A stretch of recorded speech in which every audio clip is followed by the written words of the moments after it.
양소영 변호사의 상담소 양담소를 찾아주신 여러분 환영합니다. 양소영입니다. 지난해 거제도 앞바다에서 어선이 침몰해서 갑판원이 사망했습니다. 그런데 사망보험금이 지급될 시기에 어처구니 없는 일이 좀 벌어졌습니다. 54년 전에 재혼해서 연락도 없던 모친이 아들의 사망보험금을 지급받겠다고 나선 거죠. 자, 갑판원은 결혼을 아직 안 해서 부인과 자식이 없는 상태여서 54년 만에 나타난 모친에게 그의 보험금이 상속될 수 있는 걸까요? 법무법인 승인 양소영 변호사입니다. 네, 이 사연은 이제 갑판원 누나에 의해서 전해졌습니다. 아버지는 동생이 태어나기 전에 돌아가셨고 모친은 자식들이 어릴 때 재혼해서 한 번도 연락이 없었다고 합니다. 그래서 누나와 사망한 갑판원은 할머니와 고모 손에 자랐고 친척집을 전전하기도 했기 때문에 보험금과 합의금을 받더라도 그분들이 받아야지. 그러니까 실제로 부양을 해주신 부모와 같은 분들이 받아야지. 왜 부양을 하지 않은 직계, 혈족만 남아있는 가족관계 등록부죠. 거기에만 남아있는 부모가 부모라는 이유로 받아야 하냐. 자, 이런 주장을 한 거죠. 실종된 동생의 사망보험금이 2억 5천만 원입니다. 선박회사의 합의금도 5천만 원에 가까워서 모친은 법대로라면 3억 원가량을 모두 수령하게 되는데요.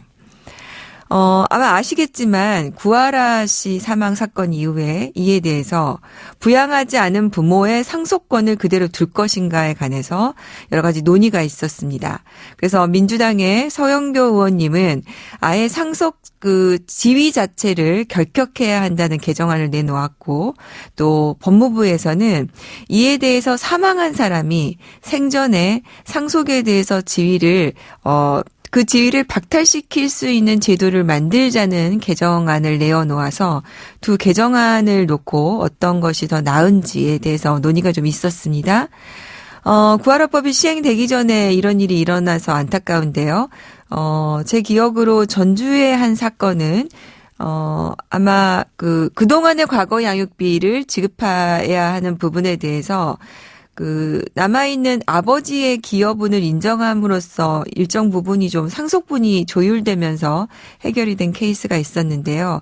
이 사건은 이제 아버지마저 돌아가시다 보니까 실제로 할머니와 고모는 상속권이 전혀 없어서 이분들은 기여분도 주장을 못 합니다. 그러다 보니까 이제 모친이 3억을 전부 가져가게 된 사건이라서 더 안타까운 내용인데요. 양육의 의무를 저버린 부모가 사실은 저는 이것이 아동학대에 해당한다라고 생각을 하는데 이러한 부모가 상속을 받아야 되는 것이 맞는지 이와 관련해서 민주당의 서영교 의원님의 구하라법 개정안 그다음에 법무부의 안 둘 중에서 어떤 것이든 빨리 좀 개정이 되어야 될 것 같고요. 원칙적으로는 이렇게 부양의 의무를 하지 않은 부모의 경우에는 상속인의 지위를 원칙적으로 박탈시키는 것이 맞지 않나는 생각이고요. 사실 피상속인이 그러니까 돌아가신 분이 내가 언제 사망할지 잘 모르는 거 아니에요?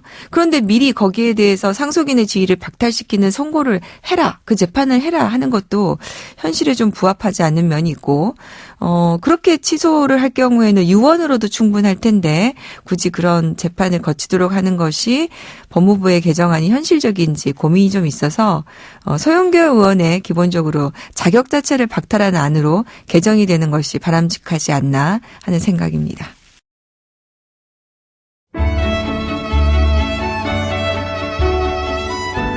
당신과 함께합니다. 양소영 변호사의 상담소. 육아휴직자가 청구 기간 내 육아휴직 급여 일부를 청구했고 나머지 급여를 고용보험법이 정한 청구 기간 내에 청구하지 않았더라도 급여를 받을 수 있다. 네, 이런 판결이 나왔습니다. 자세한 내용 살펴보도록 하겠습니다. 5년간 이어진 법정 공방을 이끌어온 서울사회복지공익법센터 김도희 변호사님 함께하겠습니다. 안녕하세요. 안녕하세요. 김도희입니다. 네. 굉장히 의미 있는 판결을 받아주셨는데요. 일단 우리 그 얘기하기 전에 서울사회복지공익법센터가 어떤 데인지 먼저 좀 소개 좀 해주시겠어요? 네. 저희 서울사회복지공익법센터는 서울시 복지재단이라고 서울시에서 이제 복지 업무를 하도록 따로 만든 이제 비영리 재단법인 내에 설치된 기관입니다. 네. 지금 한 10년 정도 됐고요. 공익 관련한 이제 소송이나 입법, 상담, 교육, 제도 개선 전반의 일을 다루고 있습니다. 사실 이제 소송을 한 건 한다고 해서 그분들 삶이 바로 이렇게 바뀌지는 않잖아요. 네. 그래서 저희는 이제 사회보장 관련된 사건들을 하기도 하고, 아니면 이런 공익과 복지를 이제 함께 소송이나 이제 법률 지원 복지를 함께 제공해서 이분들 생활이 좀 안정될 수 있도록 돕는 일을 하고 있습니다. 아니, 이렇게 좋은 일을 하는 재단이 있군요. 저도 사실 몰랐어요. 네. 그러면은 이제 이분들이 사실 더 많은 도움을 받으려면 이 단체에 대해서 홍보도 좀 필요할 것 같습니다, 김 변호사님. 어떤 분들이 도움을 받을 수 있는지 좀 오늘 나오셨으니까 이 기회에 좀 자세히 설명 좀 해주시겠어요? 예, 저희 원칙적으로는 이제 서울 시민분들을 대상으로 하고 있습니다. 네. 그래서 상담은 서울 시민 누구라면 받으실 수 있고, 사실 이제 타 지역이라도 상담은 저희가 이제 다 해드리는데 아무래도 이제 변호사가 법률구조공단 같은 데처럼 많거나 하지는 않으니까 다른 소송이나 이런 것들은 제도 개선으로 좀 이어질 수 있을 만한 것들. 로 이제 저희가 아무래도 좀 선별을 할 수밖에 없는 측면이 있고요.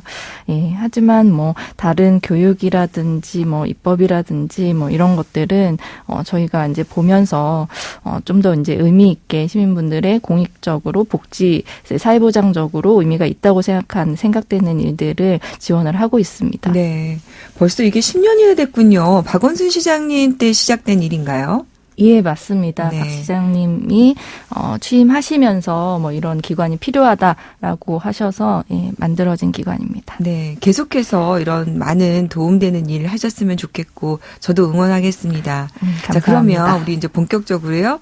우리 변호사님이 지금 소개하실 소송, 우리 김도희 변호사가 5년간 매달려서 승소한 육아휴직 급여. 자, 이 얘기 조금 들어볼게요. 어떤 일이 있었던 건가요? 일단 원고는 직장맘이었고요. 네. 예, 직장맘이 원고가 서울지방고용노동청을 상대로 육아휴직 급여 부지급 처분 취소 소송이라는 소송을 제기를 한 겁니다. 이 원고가 첫째 아이를 낳고 일단 2013년에 육아휴직을 썼어요.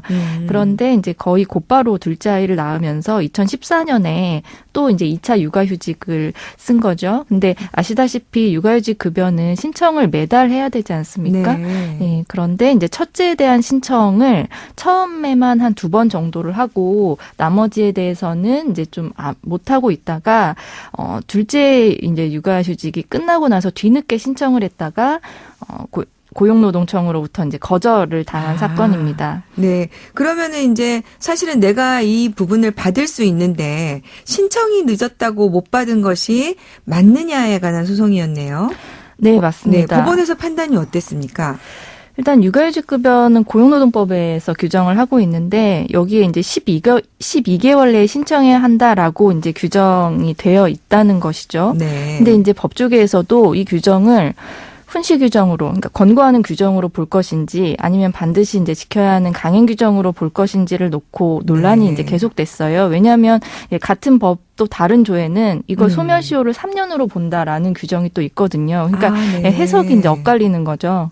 1심에서는 이 12개월 내에 신청해야 한다라는 규정을 훈시 규정으로 봐서 1차 육아휴직 종료 후에 소멸시효 3년 이내에만 신청을 하면 급여를 줘야 된다라고 판단을 했고요. 반면 2심에서는 이걸 강행 규정으로 본 거죠. 그래서 12개월 내에 신청하지 않았기 때문에 급여를 줄 필요가 없다. 이렇게 봤던 것입니다. 아니 이게 근로자를 보호하기 위한 조항인데 이게 무슨 도덕적인 규정도 아니고 이걸 굳이 강행 규정으로 해석을 해야 할까요? 그래서 결국 대법원에서는 어떻게 됐습니까? 예, 그래서 대법원에서는 변호사님 말씀대로 이 2심 판결을 다시 깨고 고등법원으로 이제 돌려보냈습니다. 파기환송을 한 거고요. 다시 이제 고등법원에서는 대법원 취지대로 판결을 해서 확정이 됐습니다. 네. 일단 이 대법원은 이 12개월 내에 신청을 해야 한다라는 규정은 훈시 규정으로 이제 봐야 된다라고 했고요.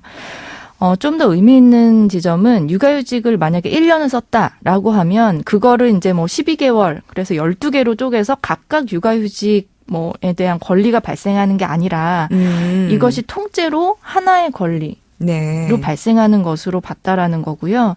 그래서 육아휴직 급여 청구권도 마찬가지다라고 판단을 한 거죠. 처음에 이제 육아휴직 신청할 때 전체 육아휴직 기간을 쓰지 뭐 한 달 나눠서 쓰는 게 아니잖아요. 네. 네, 그렇기 때문에 이제 육아휴직 급여를 청구 기간 내에 한 번이든 두 번이든 신청을 했으면 나머지 급여의 청구 기간이 지났더라도 이 추상적인 하나의 권리가 계속되는 걸로 보고 지급을 해야 한다라고 판단을 한 거죠.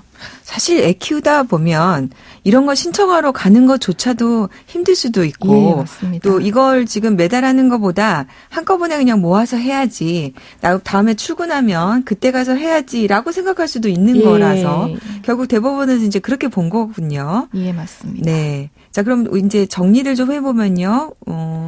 육아휴직 급여를 청구할 수 있는 기간이 지났다고 해도 지급받을 수 있다? 없다? 자, 마지막 정리 좀 해주시죠. 육아휴직을 쓰고 12개월 내에 한 번이라도 급여를 청구했다면 그 나머지 분에 대해서는 매월 청구를 하지 않았더라도 육아휴직 종료 후 3년 내에 신청하면 받을 수 있다. 네. 이렇게 정리를 할 수 있겠습니다. 감사합니다. 오늘 우리 김도희 변호사님 그 승소하신 내용 때문에 구제 받으실 수 있는 분들이 많이 생기겠어요. 예, 전화를 많이 주시더라고요. 그러게요. 예. 네. 우리 오늘 양담소가 또 많은 분들에게 도움이 되었으면 좋겠습니다. 양소영 변호사의 상담소 양담소는 내일 또 문을 엽니다. 끝곡 퀸의 I Want to Break Free 들려드릴게요. 양소영이었습니다.